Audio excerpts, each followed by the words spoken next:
Om Shri Ram, Jai Ram, Jai Jai Ram.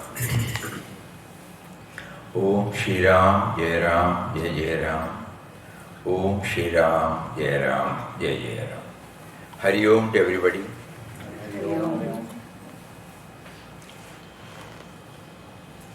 You might be knowing that we have come from a spiritual institution called Ananda Ashram in South India, in Kerala, which was founded on 15th May 1931 by the founder saints, Param Pujya Papa Swami Ramdas and Param Pujya Mataji Krishnabai.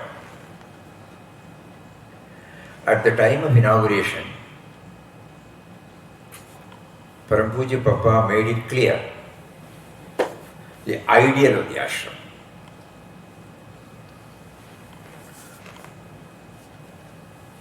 Papa never says I. Even when he addresses, he will only say Ramdas. So Ramdas has the supreme delight to speak to you today a few words at the inauguration of this holy ashram. The ideal which the ashram holds before it is universal love and service based upon a vision of divinity in all beings and creatures of the world. Universal love and service based upon a vision of divinity in all beings and creatures of the world.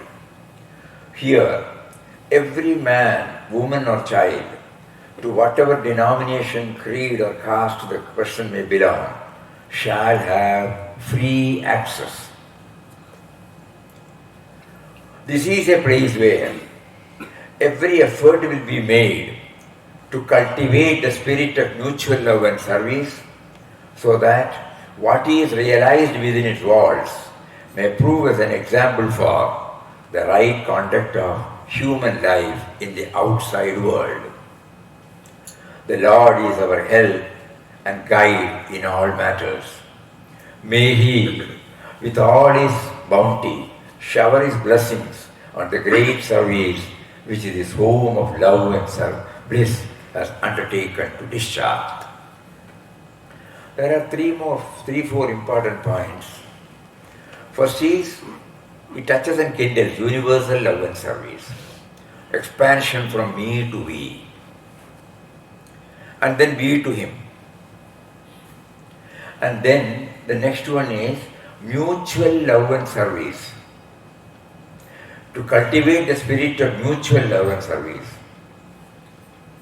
so that what is realized within its world may prove as an example for the right conduct of human life. And the third one is, the Lord is our help and guide.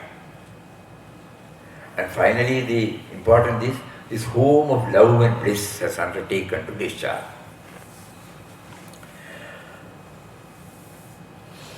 All of us who are involved in various activities, family life, professional life, social life, personal life, are subject to various ups and downs.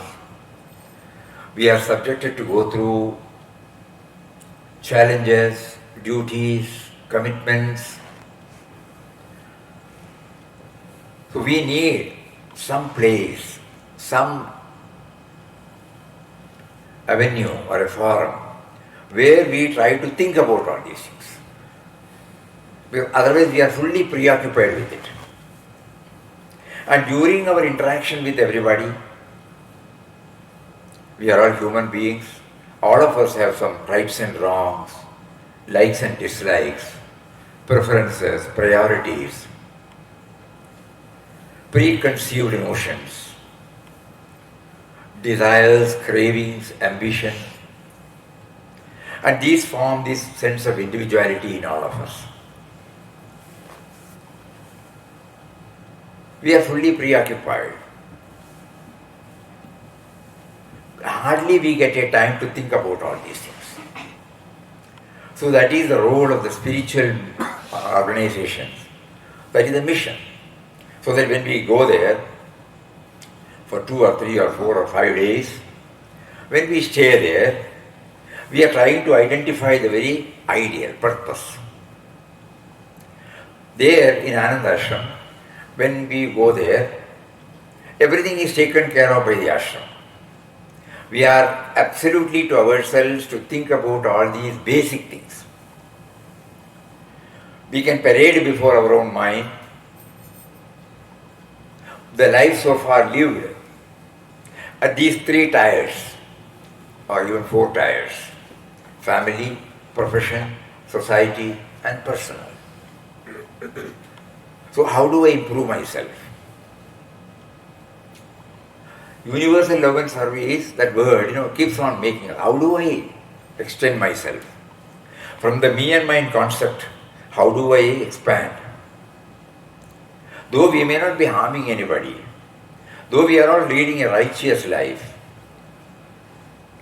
still has this vital point struck to us of expanding ourselves from me to we.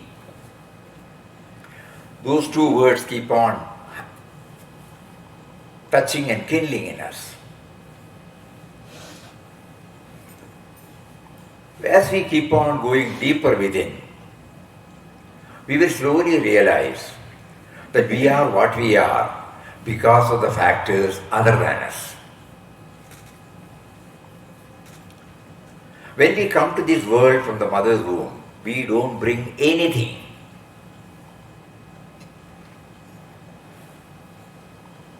Whatever is needed for our basic requirement, existence, whatever that makes our life comfortable, both are provided by Mother Nature and society. This is the basic question. All of us can look back. To exist, we need air to breathe. We need water to drink. We need the earth to exist out. We need the space to move about. We need the body temperature, 98.4, to keep us alive. We need metals, minerals, gases, trees, fruits, vegetables, pulses. All these things are provided by Mother Nature. Prior to our coming, everything has been set here. As we start growing, we need lot of creature comforts. If we look back, we can understand. From the naked body which came from the mother's womb, everything, step by step we started either demanding or we start acquiring, possessing, indulging. Today, whatever we have, if we apply our mind, including the language,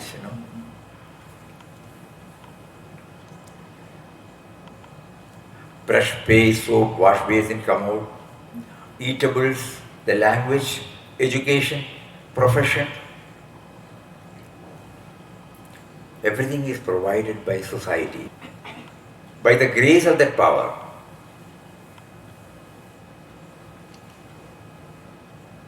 through the chosen instruments, discoveries, inventions, innovations, everything have been taking place, the result of which are the creature comforts. Whether it is a mic, whether it is a chair, whether it is a building, whether it is AC, whether it is heater. Think about it.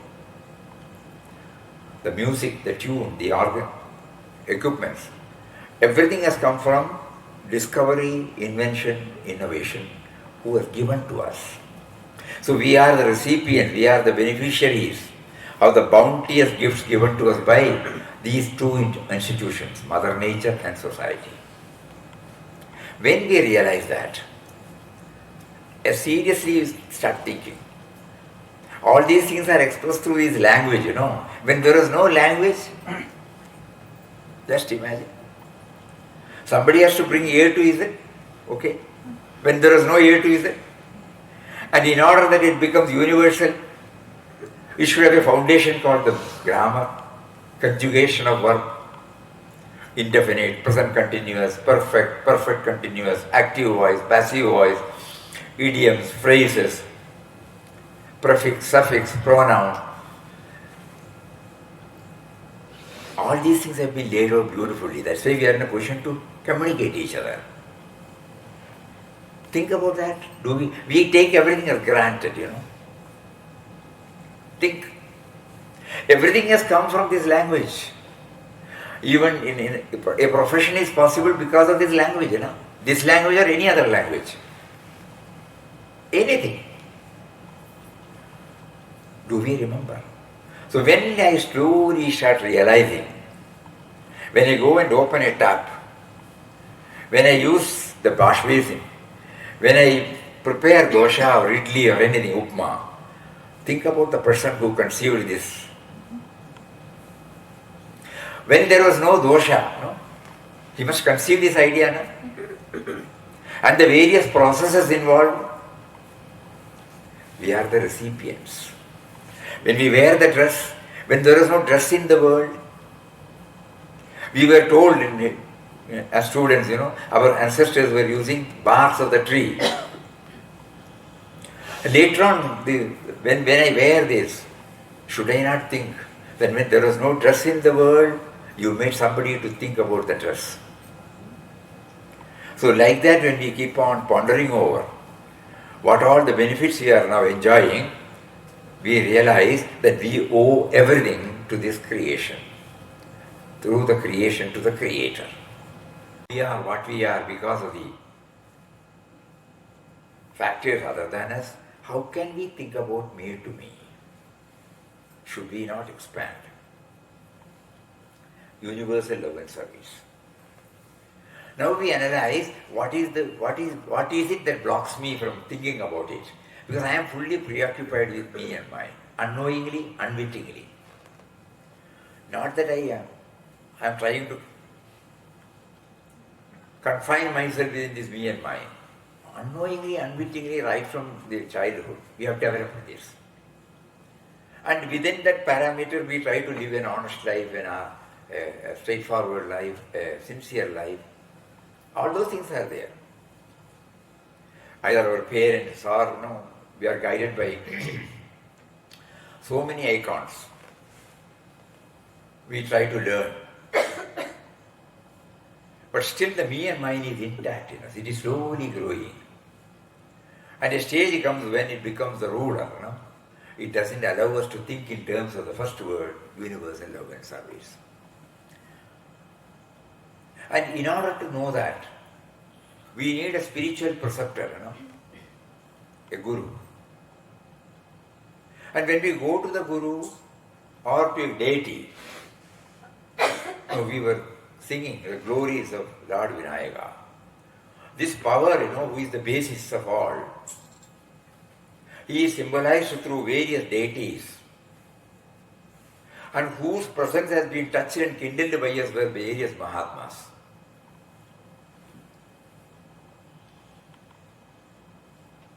Please think over it. So whenever we do that, it is not a just glorification of a deity. It has to be linked with our day-to-day life. So we are who? Whether it is Lord Vinayaka, Lord Ayyappa, Lord Krishna, Lord Rama, all zeros to one. That power because of which I came and I am now living. That is why Papa says the Lord is our help and guide in all matters. But how will I know about this Lord? Only through a spiritual preceptor. But just because I go to a temple, I go to an ashram, will I be able to know that? No. That is why he puts the word mutual love and service. So when we go to an institution, we have come here because of that institution. Because the spiritual preceptor awakened in us that your job is to love and serve all. In whatever form you are prompted from within, expand yourself. Do not get stuck to the me and mine. Mutual love and service. We don't know the authors of all the bounteous gifts. When this amplifier is there, we don't know. Probably some we would have known. When we take the brush, we don't know the first person. But we made a little research. And that revealed that it was in 1700s. There was one Dr. Addis in the United States who brought out this first brush. Like that, if we start digging, behind everything we will find. And none of them specified the beneficiary. Only me and my family should know. So we become the beneficiaries because of the bounteous gifts given by us. They did not specify. Everything that we use. So we don't know them. So how do we pay back? That is where Papa says mutual love and service. To anyone with whom we are now made to get in touch with contact, the family level, professional level, social level. These are the three tiers, Early morning when you get up, you are a family member. When you go to the field of profession, you become a professional being. When you have your friends, you are a social being.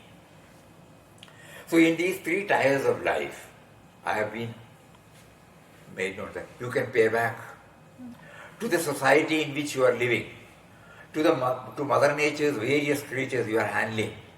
Extend yourself, mutual love and service. So first we started with this trust we are having because of the me and mine. We now realize that. It is purely because of the me and mine that we have not been able to stretch ourselves. And this me and mine is again, we will repeat, it is a bundle of our rights and wrongs, likes and dislikes, preferences, priorities. Please come.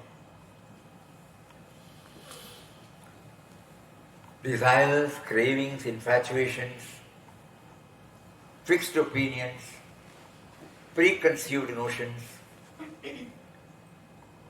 We are trying to get out of the cage. Normally somebody has beautifully said that it's a conceptual prison. We have put ourselves in.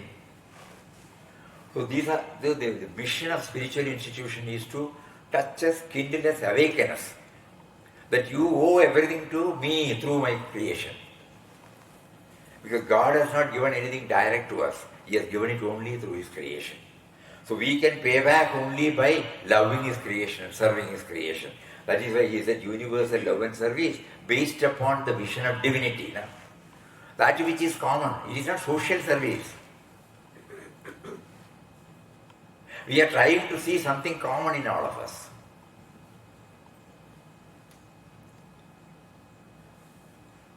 So these three words, the common, how do we understand the common factor in all of us? Think about it. Our family relations, for example, first we start with them. As soon as somebody meets, they will say, oh, you are so-and-so's son, so-and-so's daughter. You try to link, Oh, that is my grandfather's brother's son's. Oh, just now I agree. We find an affinity. Another one is the language. Suppose you go to a place where, suppose your mother tongue is Tamil. Somebody talks Tamil. Immediately you are attracted. Again, कहाँ से आए? Yet you just analyze yourself. Commonness. Immediately an inexplicable joy wells up in our heart.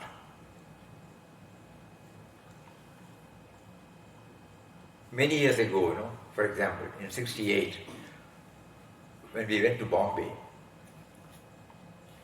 we wanted to visit Ganeshpuri to have the darshan of the Samadhi of Swami Nityanji Maharaj. So somehow somebody guided us to get into one train and get down in one station. As soon as we got down at the station, we came out, there were some buses all having Marathi boards.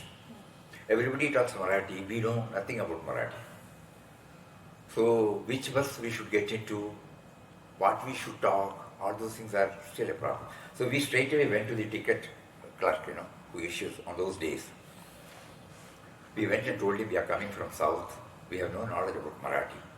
Can you kindly guide us? He looked at us. Immediately said, where are you from? Kerala. Evidna? Immediately he handed over the job to somebody else, came out, took me to the tea shop where I was a stranger, mind you. A tea and a bun and something. And then he took me to the bus driver and told him, this person does not know Marathi. This person is visiting Ganeshpur for the first time. So he will be seated near your seat. As soon as the place comes, you should tell him to get down. He doesn't know, no? And then he looked at me, how much time you want? 3-4 hours. Okay. When are you returning back? Then the driver says, such and such a time. Then you pick him, drop him in the same station. And then he told me at that particular time there is a station, that is, a train that is going towards Vikroli. That was the place from where I started. Everything all because the moment we said, we are from Kerala. So we are trying to, the moment we identify the common factor, there is an affinity welling up in our heart. There could be so many, we are just giving you an example. So as we go a little more deeper, to identify the common factor, he said, based upon the vision of divinity in our beings, we all look back to our own life. What is our source? Where from we came? Normally we all say our parents are responsible for our wisdom.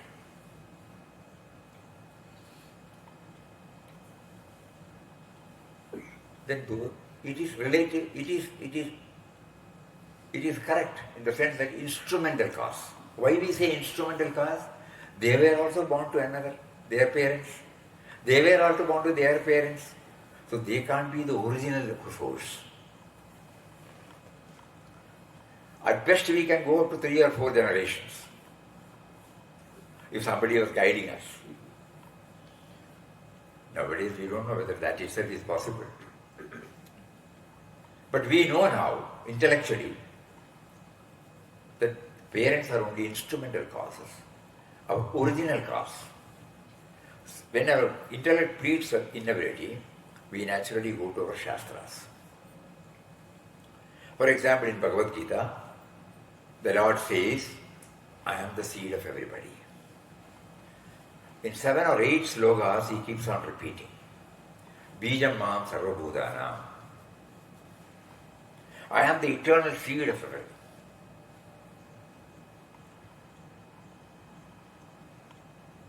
So we will say, I mean that unknown factor, God. So that is from there we will start. If I owe to that power, if everybody starts analyzing, they will also reach, Think. If I start going deeper into my own origin, when I intellectually first realize that I have come from that unknown power, I don't know how and why, but I know that I owe my origin to that unknown power. When the Lord says, not only in one sloka, there are so many slokas. You are all familiar with Srimad Bhagavad Gita, So first he says, Bijam mam sarvabhutanam, Viddhi partha sanatanam, Buddhir buddhipadamasmi, Tejas tejasvinamaham. O Arjuna, know that I am the eternal seed of all beings. I am the intellect of the intelligent and the splendor of the glorious. Another, he says, Gadir Bharta Prabhu Sakshi Nivasa Sharanam Suhrati Prabhava Pralayasthanam Nidanam Bijam Avyayam. I am the supreme goal of all beings. I am also their sustainer, master, witness, abode, shelter, friend. I am the origin, I am the end, I am the resting place, I am the repository and eternal seed. Yachavi sarvabhutanam bijam tataham Arjuna na tadasti vina yasyat maya bhudam characharam. I am the generating seed of all living beings. O Arjuna, no creature moving or non-moving can exist without me. Mamayonir Mahat Brahma Tasmin Garbham Dadamyaham. So Svabhava Sarvabhutanam Tato Bhavati Bharata. My womb is the real Brahman. In it I place the seed. From that, O Bharata, is the birth of all beings. Sarvayonishu Kaunteya Bhudaya Sambhavandiya Tasam Brahma Mahadyonir Aham Bija Pratapita. It should be understood that all species of life, O son of Kunti, are made possible by birth in this material nature, and that I am the seed-giving father. So like that there are so many. So now we know intellectually that we owe to that origin. If everybody starts analyzing whether they know it or not, whether they realize it or not, whether they are reminded it or not, we know now that everybody, everything goes, even the charajara, even the sentient and insentient matter, I am the origin. So we are trying to find out the meaning based upon the vision of divinity in our beings. Now our pursuit is how to, the intellectual knowledge is there. We are trying to now translate this into our reality.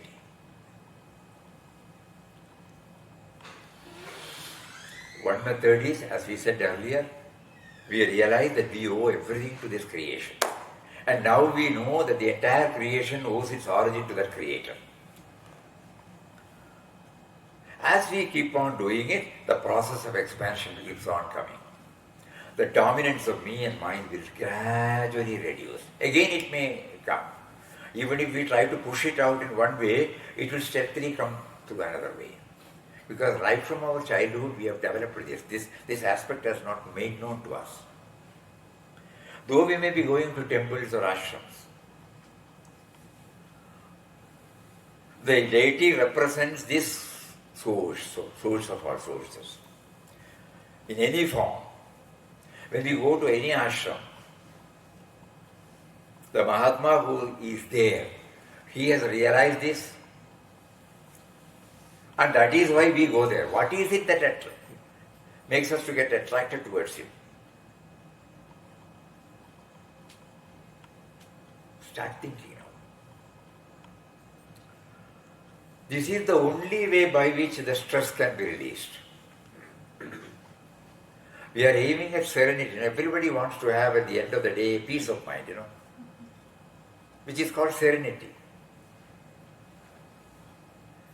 There are so many types of stresses, agreed.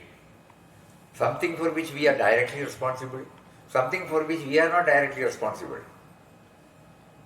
Tapatraya, we will say now, Adibhudam, Adidevigam, Adhyatmikam.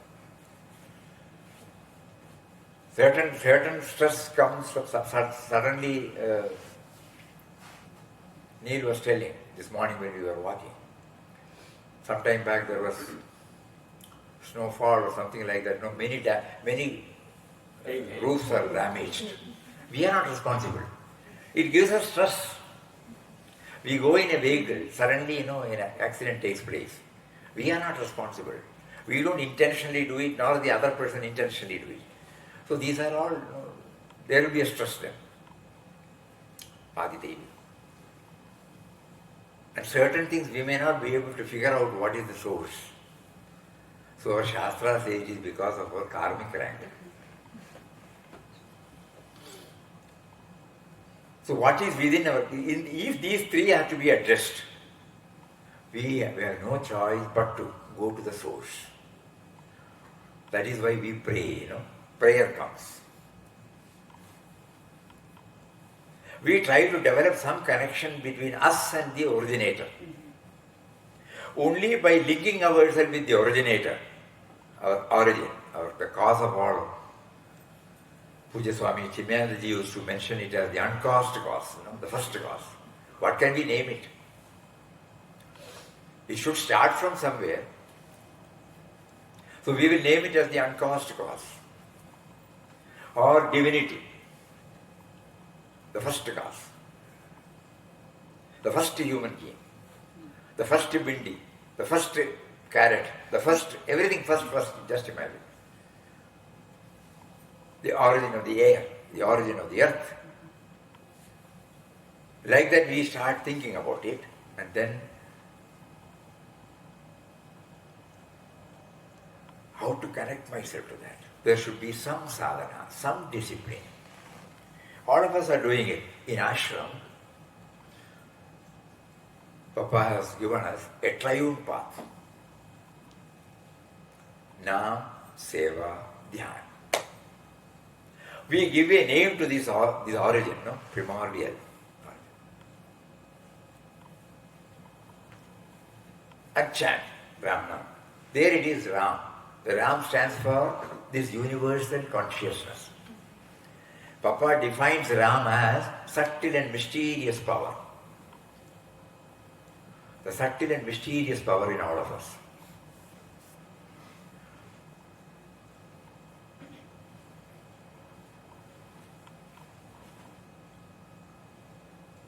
They are leaving.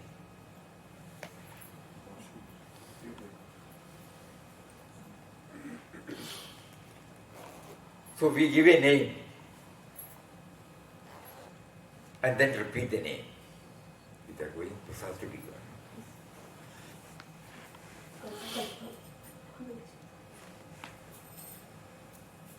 So one name we give and then repeat it. What for? To link. He used to say name is the link between us and him. Him means not to be confined within a concept, the universal power. So we chant with the total faith and devotion. And so Papa also says, when you chant, initially we may be chanting mechanically. Later on, he slowly, when we develop a taste for it, when it becomes a habit, when we develop an affinity towards the chanting, slowly he wants us to know that we are chanting the name of one who is within us, who is making me to chant.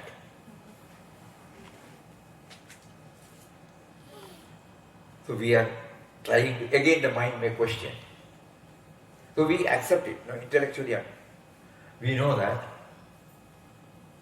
Just like when we were students in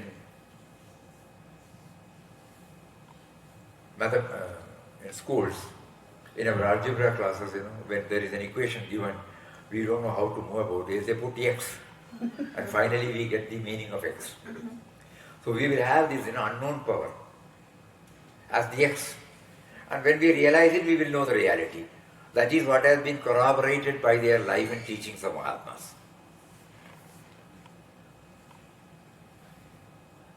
So we give a name, we chant. Somehow, you have the gate provider who has been providing everything to me right from my birth till this moment. Through your various creations. Enable me to realize this so that I maintain a proper, loving relationship, harmonious relationship with your entire creation, because everybody owe their origin to you.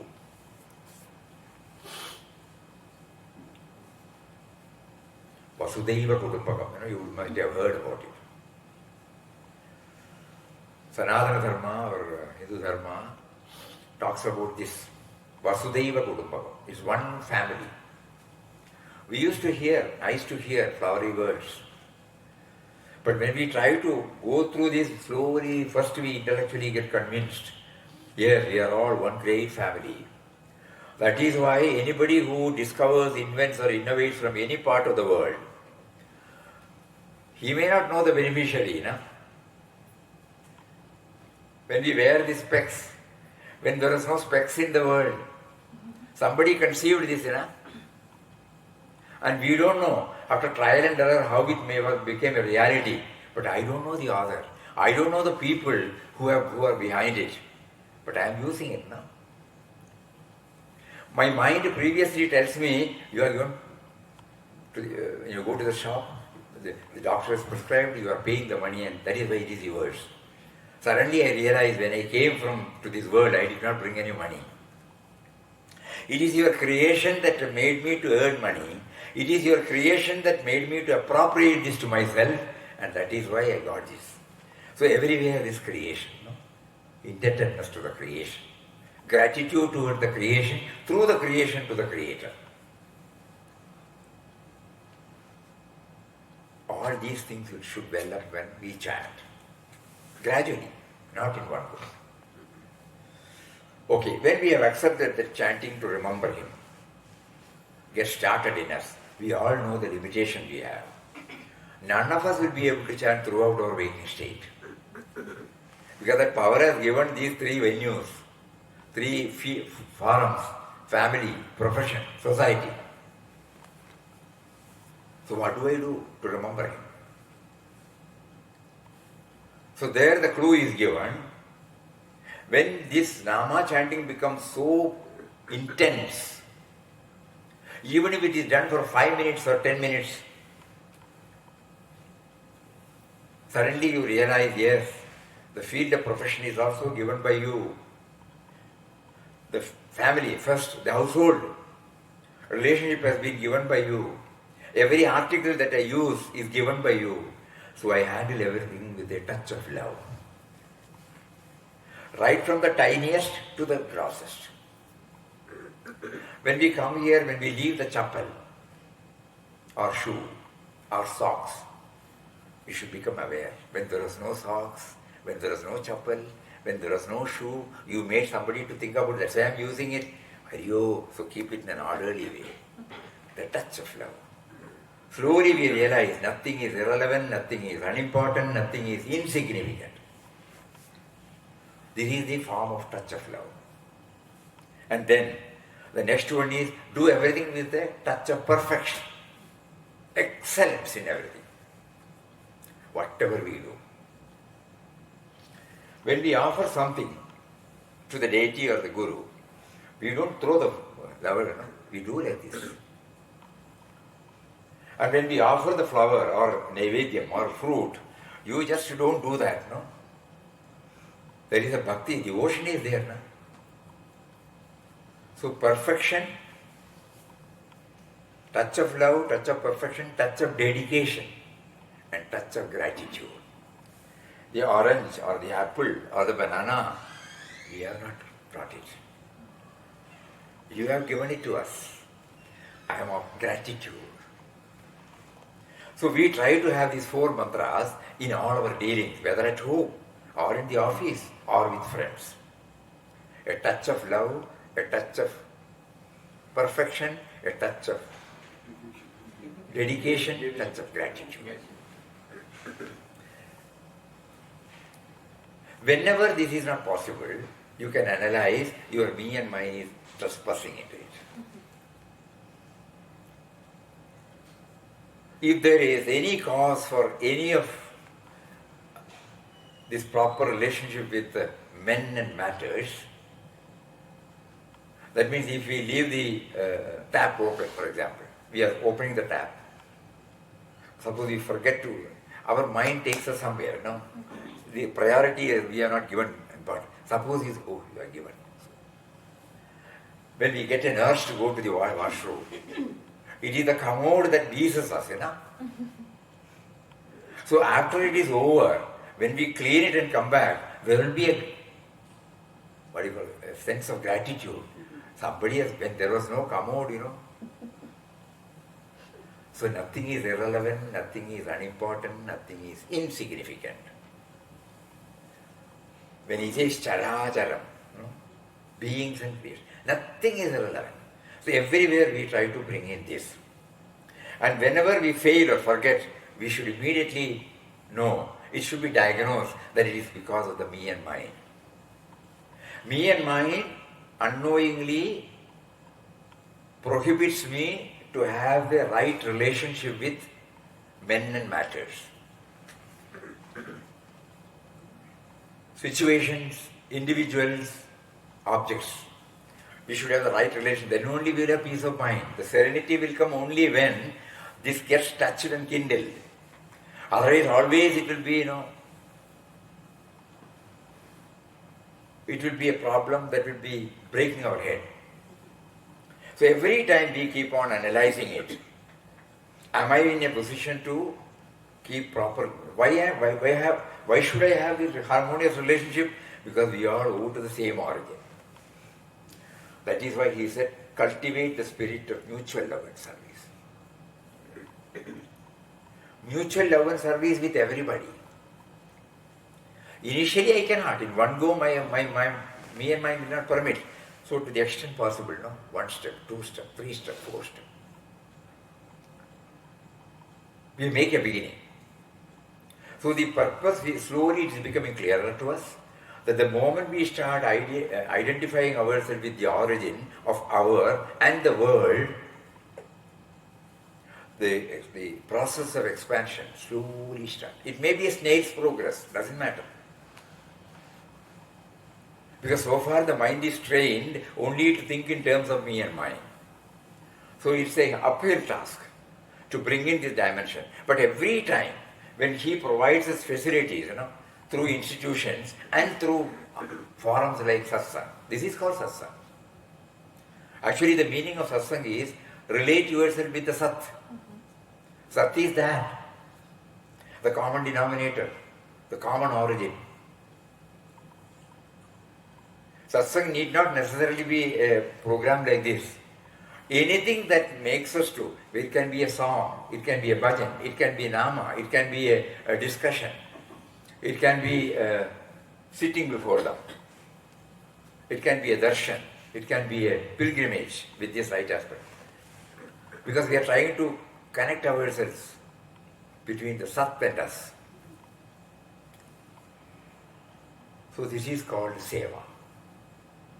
Of the triune path, Nama and Seva. Nama is preeminent because whenever there is any aberration, dilution, unknowingly, we may ignore, we may go ahead with me and mine.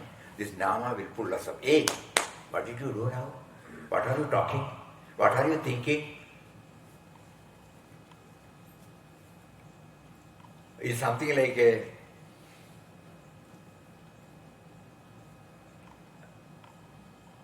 watch within us. Immediately, the more we chant with earnestness, the Nama will definitely watch us. Whenever we go off the line, it will pull us back. I shouldn't have done it. I shouldn't have talked like that. I shouldn't have thought like that. And I try to correct. So Nama should be very, very... Nama is having a preeminent position of the three. And then when we do this seva, we try to do this seva with this aspect. Papa used to say, when you go and work in the office, somebody wrote, I am doing only because I am a wage earner. And Papa replies, please think over. Your employer, your institution, your company, it was a concept in somebody's mind. That concept was given by him. And he provided everything to have that institution and put somebody there. And he prompted you to apply. He made you to get a placement there. And you are doing his service. And Papa says, he is giving you the salary through your relative employer. So you are serving him, whether you are working, you are an IT product or a management trainee or a businessman, anything. Ultimately, you are serving his creation, knowingly or unknowingly. And that has been designed, allotted to us because of that. Absolute owner, not the relative owner. Absolute employer. And Papa says, he is giving you the salary. So whatever you do, you will be honest, straightforward, efficient. A touch of love, touch of perfection, touch of dedication, touch of gratitude that will be there. So that is how this Nama ensures, Nama ensures that our activities, outer activities are compatible with inner aspiration. These are the words used by him. Not merely chanting. Our outer activity should be compatible with the inner aspiration. The inner aspiration is to link ourselves to the origin. Is that enough? No. He says there is one more dimension, Dhyan.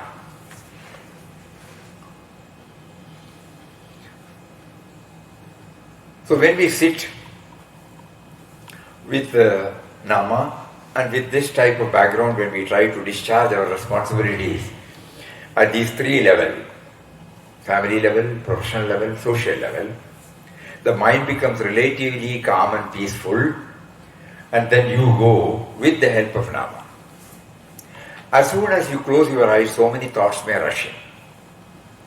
So in order to put a fence, he says you take to chanting of Nama and try to hear your own Nama. Om Shri Ram, Jai Ram, Jai Jai Ram. Om Shri Ram, Jai Ram, Jai Jai Ram. Om Shri Ram, Jai Ram, Jai Jai Ram. When we try to hear our own chanting, normally the outgoing tendencies of the mind gets arrested, as it were. There are 3 types of chanting. One is this vocal, the next one is silent, where the sound will not come out, the lip and tongue will move.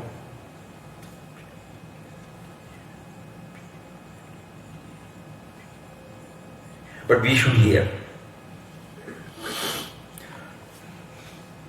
Mind may go out, immediately open, restart. There is no shortcut. You'll all remember, when we were learning swimming or cycling.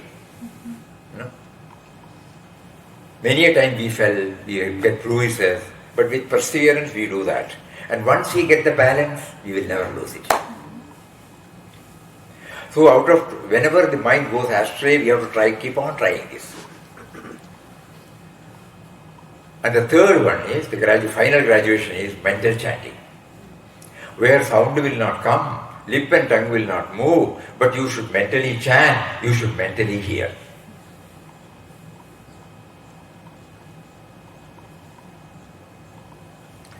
When we practice this, we have been assured by him that slowly we become aware of our own chanting. We realize our chanting. Suddenly the question comes, who is realizing, who is chanting? So in Vedantic language they say Sakshi Bhava, witness consciousness. That means by this process we are paving the way for the emergence of this witness consciousness. And that witness consciousness is that core of our being, the origin. So we might, the moment the question comes, for a split second, for a trice, we get a peep into our original nature. Again the mind brings us out, again we try. This is called dhyana. One problem all of us face is that on an abstract truth, it is difficult to concentrate. The sound is there, to some extent it helps. So how do I know that he is seated within me? This question may come. So here Papa gives us some clues about the indwelling reality. The heart beats not because of us. The breathing goes not because of us. The blood circulates not because of us. You will be stunned to know, if you are not a medical, if you are not in the medical line. 6 liters of blood travels 1,20,000 kilometers a day in our body.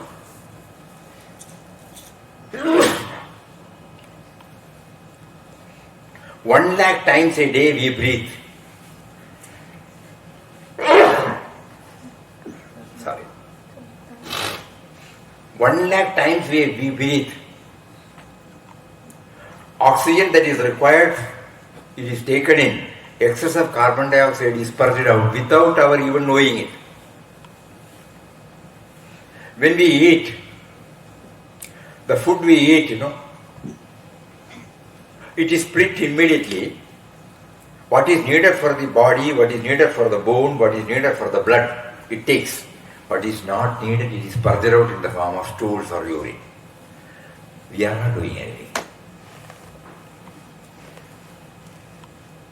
So we are trying to now understand what is that power. Normally we call it as life, life force. Bhagavad Gita he says, Jivanam Sarva Bhuteshu. I am there in the form of life force. And then next, when you look at me, you know that you are looking at me. When you are hearing, you know that you are hearing. When you are sitting here, you know that you are sitting. You know that you are. In one Upanishad he says, suppose you are sitting, a question keeps on, Janaka keeps on asking. Yajnavalkya. Yajnavalkya, yeah. And then the answer comes like this. Suppose, to make it short, suppose on an Amavasi day, new moon day, at 12 o'clock midnight when there is pitch dark, you are sitting in this room alone. You need a light to know other objects, But do you need a light to know that you are sitting? There's an inner light there, which is called awareness. So he is there in the form of life force. He is there in the form of awareness. Whatever creature comforts we are enjoying, the primordial intelligence. This orange, it is a gift of Mother Nature. But somebody should first come and identify it, and declare that it is a fruit. Later on a label was pasted orange, and that is why you and I are using it. Behind every creature comfort, when there was no tap, when there was no dress, just like we said, behind everything there is a primordial intelligence. That is why he said, Buddhir Buddhivadamasmi. So he is there in the form of life force, he is there in the form of awareness, he is there in the form of intelligence. He is so many, but to begin with, when we take to inward journey, this might help us. Where are you? I'm trying to think about, with the help of Nama, I'm trying to go to the source of everything. Suddenly the mind may go here and there. So in order that the mind is riveted to this goal, suddenly you think, tuck, tuck, tuck, 70 times. How is it? So the power behind it. There is a power in me. You are there in the form of this life force. You are there in the form of awareness. You are there in the form of intelligence. So this is how the inward journey helps us. So Nama helps us to know about him, to connect ourselves with him by remembering him and by making us aware when we are involved in any activity during our waking state, and when the mind becomes receptive or it becomes calm and quiet. When we take to inward journey, he enables us to get a glimpse of his presence, a peep into the room, inner chamber, and then next our life will be to get ourselves stabilized in it. When we are thinking on these lines, he will reveal mysteriously the cause for all our stress. The cause for all our stress is the me and mine. And the me and mine can be erased or subdued. It cannot be erased, agreed. Subdued to a very great extent by remembering the origin.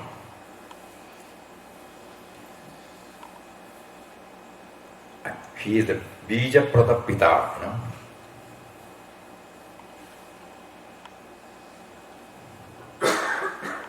Tvameva Mata Pita Tvameva, Tvameva Bandhu Sakha Tvameva, Tvameva Vidya Trivinam Tvameva, Tvameva Sarvam Amadeva Deva. We used to chant, You are my father, you are my mother. You are my friend. You are the knowledge. You are the wealth. You are everything to me. Now, previously when we were chanting, it was chanting goes on. Now we will try to give importance. We are trying to assert ourselves. So this is some of the ways by which the me and mind can be subdued. And to the extent we have been able to subdue, we have stretched ourselves to a different plane. That means we are raising ourselves from the level of me and mind to a little more higher, little more higher, little more higher. And Mahatmas who have scaled the heights have assured us that when we are steadfast in this, when we pursue it as we have been doing in all our activities, before As children, we did not know the ABCD of cooking, we picked it up. We did not know the language, we picked it up. We know the profession which we are doing, we don't know. We picked it up. Trial and error, the perseverance, patience, commitment, all these were contributory factors for what we are. The same thing should be applied to here also. Same norms God has given us. And then He will reveal to us whatever is needed again as requisites for our ultimate journey. But we should fix the point, a destination to be reached, the goal to be scaled is this universal love and service based upon the vision of divinity in everybody. Time is running out, so now this is the background. If any of you would like to know more about any of these things, if it is possible, we will try to clarify. We have got 5 or 10 minutes, or 15 minutes at best.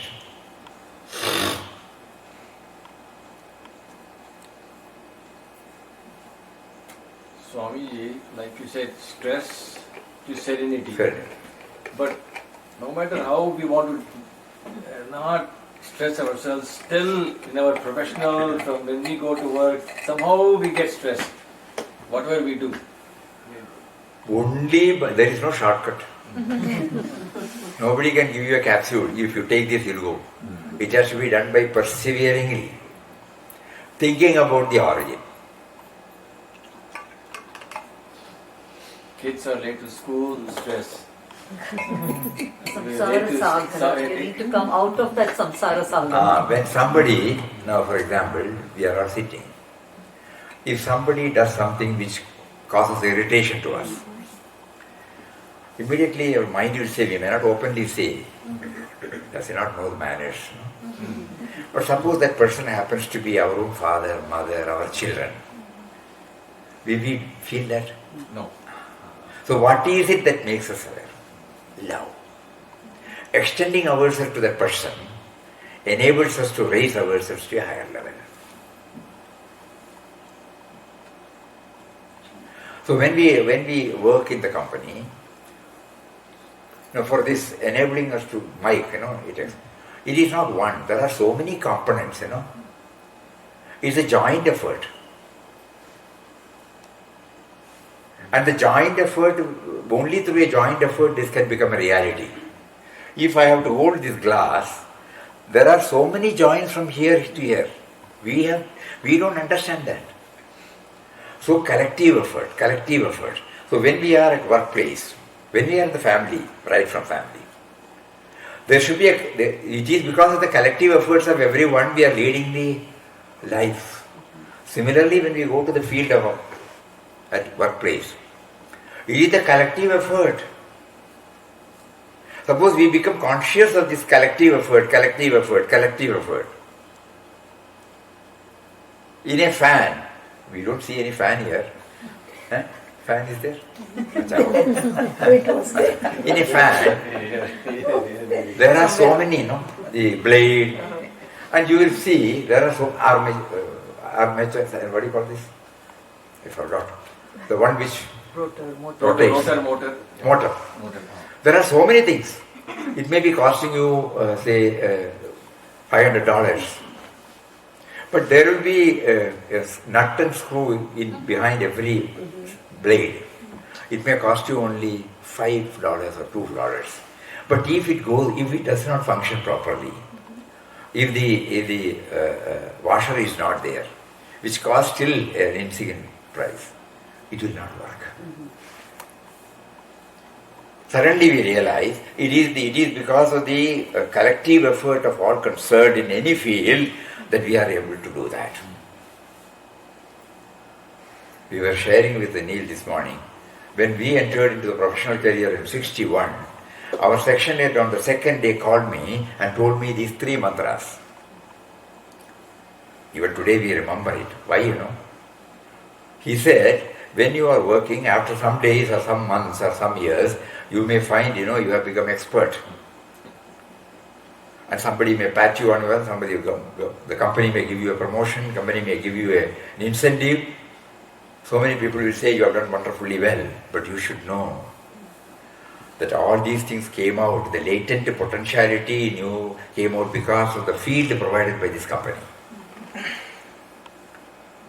And the second mantra is, when you leave this company, the expertise you developed goes with you. It does not leave. The moment you leave the company, you lose all the potentialities. No. Again you remember the relevance of the company. Even if I work somewhere, it is because of the expertise that I have been able to gain, which the company provided to me. And the third one is, he said, after some years you may find what you are getting is less. Somebody is getting more. All these questions may arise. Just think about the day you joined the company. You were pining for a placement. After your education, out of force of circumstances, you were pining for a placement. And this company provided you the field. If these three are there, you can ask. He said, not that you should keep quiet, but have this in your subconscious state. So that your commitment towards a higher ideal, the company, that keeps you on toes. So similarly, we will be able to control the very situation. If we do manana, if we go, Papa always says, be reflective, be meditative, be contemplative. Don't just be carried away by the superficialities. Then you will not get any answer. Because we are viewing it from the me and mind level. Sometimes when we are in pursuit, Guruji, of the Atma, the we. Louder. When we are in pursuit of the Atma, The we, when you're trying to go a little higher, right? From presence to the divinity. We lose touch with bandhana. We move away from the bandhans. No. No? No. There is no divide between spiritual and worldly. Every creation, we just read out from Bhagavad Gita, Charajara. When all these things go to the same origin, how can there be a divide? Everything is spiritual only. So the relationship you have, the only thing is, as we keep on doing, we will be affectionate to everybody, not getting attached to it. That's all. Absolutely. A right relationship. Then only you can be equal. Otherwise, we will have preferences and priorities. Initially, it is tough, agreed. But you will be affectionate to everybody. And if God has given this family life only to start this process, high school grade, then you have to move from there to the college level, to the PhD level. Puja Mataji used to say, first you start the universal love and service at home. Your relations, your friends, your teachers, and then slowly try to expand to the unknown circle also. So there is no divide. Previously we were having the impression that when we go to ashram, when we go to temple, when we wear this dress, or when we learn shastras, these are all spiritual. When we do bhajan, when we do Ramnam, it's all spiritual. When we lead a family life, professional life, social life, that's all worldly. No. There is nowhere where he is not. So everything is spiritual.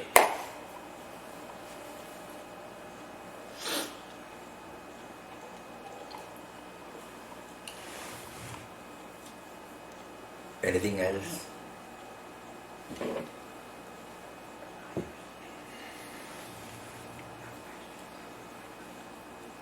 Younger generation, youngsters.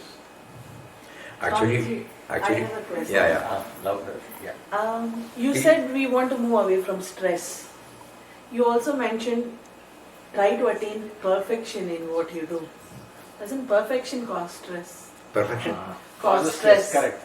Perfection Yeah, causes I also stress. was thinking the same. Perfection For me always causes So stress. when we want to do something in perfection, that causes stress. Seriously, yes. Correct. For me I too. have seen. I want to clean Like a when you thorough job. Oh, stress. Excellent, It is you a said stress. It is a stress when you feel you are doing it. But what if it is not excellence and if it is just okay, then it is not divine? What is Like- perfection? You immediately think the field is provided by him. prompting is provided by him. If the life force is not there, you will not be able to do it. Na? So he is there now. Now when he is here. If he has not given the prompting, how will you do that? No, that. So every time you only pray. I have to offer it to you in the form of your creation, in the form of company, in the form of customers. Make me able to do it perfectly, please. That means you are transforming the same thing from stress to dedication. You may fail, but you know that you have failed, you will correct it. Everything goes on with trial and error only. Nobody is born perfect. Perfection comes only by trial and error. Repeatedly we do it, perseveringly we do it, patiently we do it. But if the God factor is not there, if you are doing it from the individual, stress comes. And you know that as the Mata, Pita, Guru, he has been accommodating all our nonsense. Whether we recognize him or not, whether we revere him or not, whether we deny him or not, whether we insult him or not, whether we abuse him or not, he has not left us. He is there in the form of life force in us. He is there in the form of awareness in us. He is there in the form of intelligence in us. He has not left us. That is why he is Karunam. We always say, he is Karunamayi. These are not mere words. Suppose we look at, I have not known all these things, but you have not left me. And you awakened me now. Enable me to keep up that, to keep it aflame, Let it not get punctured. No. You kindly enable me to keep it alive always, that you are behind, you are behind, you are behind. Everything. And you are making me to do it. The moment I feel I am doing it, stress comes. The moment I start trying to educate myself, to hammer this truth, that you are making me to do it. If you are not there in the form of life force, I become a dead. I am not there now. Simple fact. That is why Lord Krishna says, Jivanam Sarvabhudeshu. I am there in the form of life force. That one word, that is enough. Papa used to say, life is the expression of Atman. Though seemingly two, they are one. That's why we say, as we keep on traveling, mysteriously we find the guidance coming to us. So we pray to him, make me to remember you. Though you are with me, I have never recognized you. I start from only me and mine. When I was a seed, I had no role in it, A seed in my mother's womb, was I consulted? Nisargadatta Maharaj says, were you consulted? No. And when we grew up in the mother's womb for 9.5 months, he provided all these 200 beautiful organs. Did we do anything? And when I came out, did we bring anything? Think about it. So you gave life. This present me and mine had no role at all. Up to 10 or 15 years, Only when you stepped into your career, this me and mine started growing. It was there in a subtle form when you started knowing the world. But it became very powerful when you started entering into the career. And then he is ruling over us, making us oblivious of our origin. So this manana should be there, manana. Constant. With one more quotation we will end. Papa says, for enabling us to follow this, he has given us beautiful quotation. The world we live in is a school in which observation and experience offer us. Can you bring it out there? You can type out. The world we live in is a school in which observation and experience offer us immense possibilities for self-improvement. Nay, the world itself is Guru or God. The world we live in is a school live in as a school in which observation and experience offer us immense possibilities for improvement, self-improvement.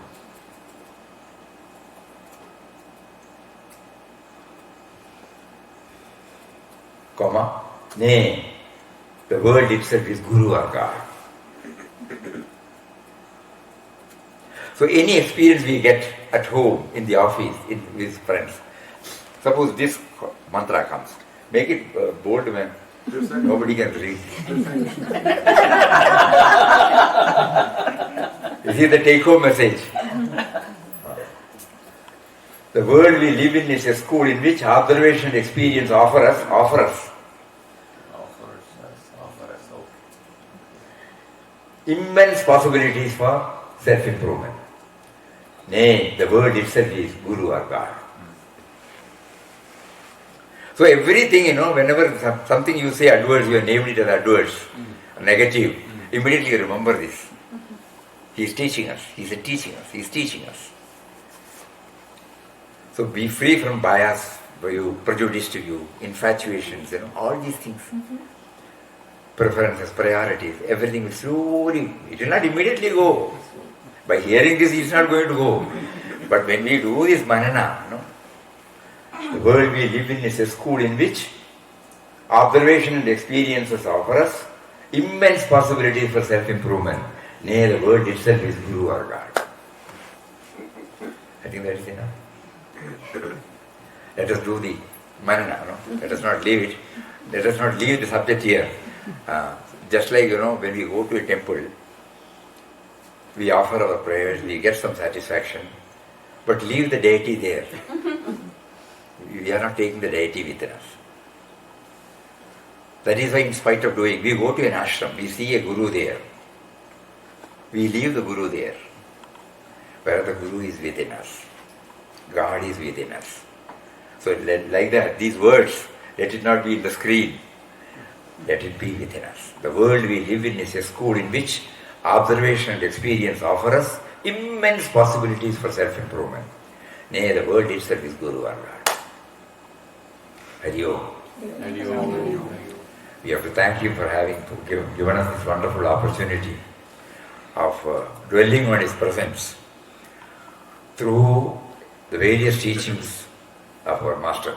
Here comes the relevance of a spiritual preceptor. All these are truth, but we don't know that. We need a spiritual preceptor to tell us. Otherwise, we will be in our own world, That is why he is called awakener. A guru is an awakener. He touches and kindles these vital points in us. So let us all keep it aflame as much as possible. Hari Om.